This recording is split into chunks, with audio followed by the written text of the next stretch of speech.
Assalamualaikum warahmatullahi wabarakatuh.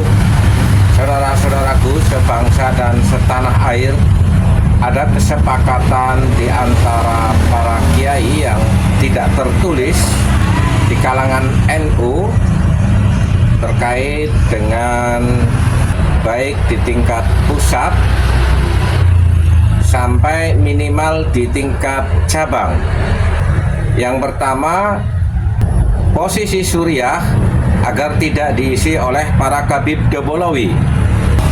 Yang kedua, Rais Am atau Rais Suriah ketika berpidato di acara resmi organisasi seyogyanya memakai bahasa Arab.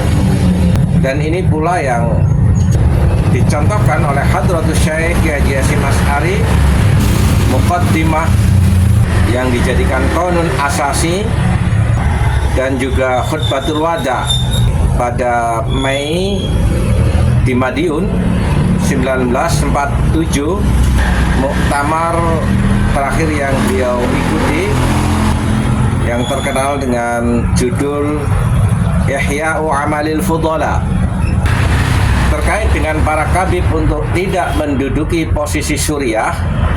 Hal ini tidaklah menjadi aneh karena Suriah adalah pemegang otorita kekuasaan di Jam'iyah Nahdlatul Ulama, dan Suriah juga harus seorang yang mumpuni di dalam kitab kuning.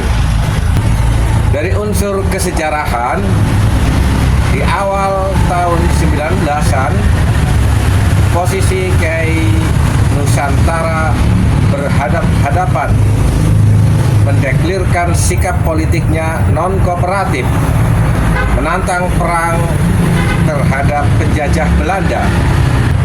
Sementara para Khabib Dobolowi di bawah Mufti Utsman bin Yahya menjadi antek-antek penjajah Belanda, sehingga realita secara perjuangan pasti jauh berbeda antara ulama-ulama pribumi dan para Khabib imigran Yaman.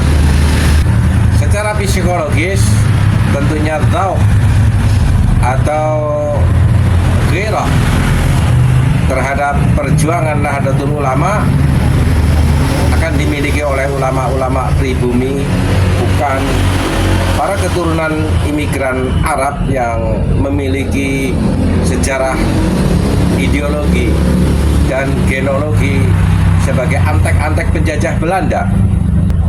Maka tidak heran ketika di Muktamar Makassar, Al-Maghfurlah Kiai Haji Sahal Mahfud sangat ngotot dan berjuang keras untuk menggagalkan pencalonan Khabib Lutfi bin Yahya sebagai Rais Am.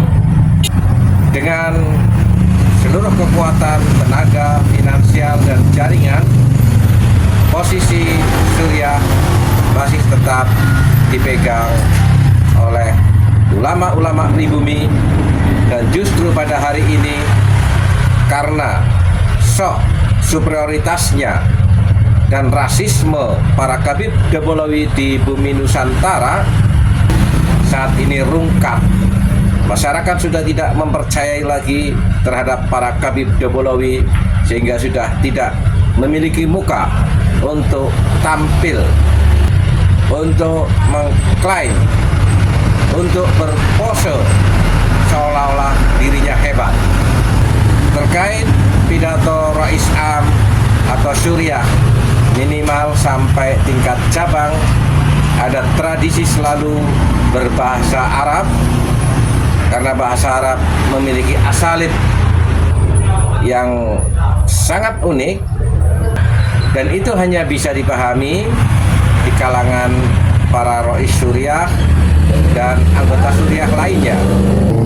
Tidak serta-merta ditelan mentah oleh masyarakat awam ketika kalau berbahasa Indonesia, yang sementara pidato Rais Am seolah-olah sabda Pandito Ratu Inilah mengapa di kalangan para kiai khususnya pada jajaran Suriah selalu ketika berpidato khususnya di dalam kalangan acara-acara resmi organisasi Jamiyah Nahdlatul Ulama selalu berbahasa Arab. Dan ini juga untuk menfilter para kabaib agar tidak bisa masuk ke kancah dalam struktur Syuriah NU, karena mereka mayoritas rata-rata tidak memiliki kapasitas bahasa Arab fushah, sehingga secara otomatis mereka minder, mereka tidak berani masuk ke jajaran Syuriah. Meskipun pose mereka seolah-olah seorang ulama, seolah-olah pinter berbahasa Arab, tapi sepandai-pandai tupai melompat akan jatuh juga. Sepandai-pandai bangkai dibungkus dengan 7 lapis langit dan di backup oleh kekuasaan istana sekalipun, maka akan tercium juga. Dan disitulah titik rungkat kebohongan, titik rungkat keangkuhan Habib Dobolowi, terutama setelah adanya tesis Kiai Haji Imaduddin Usman.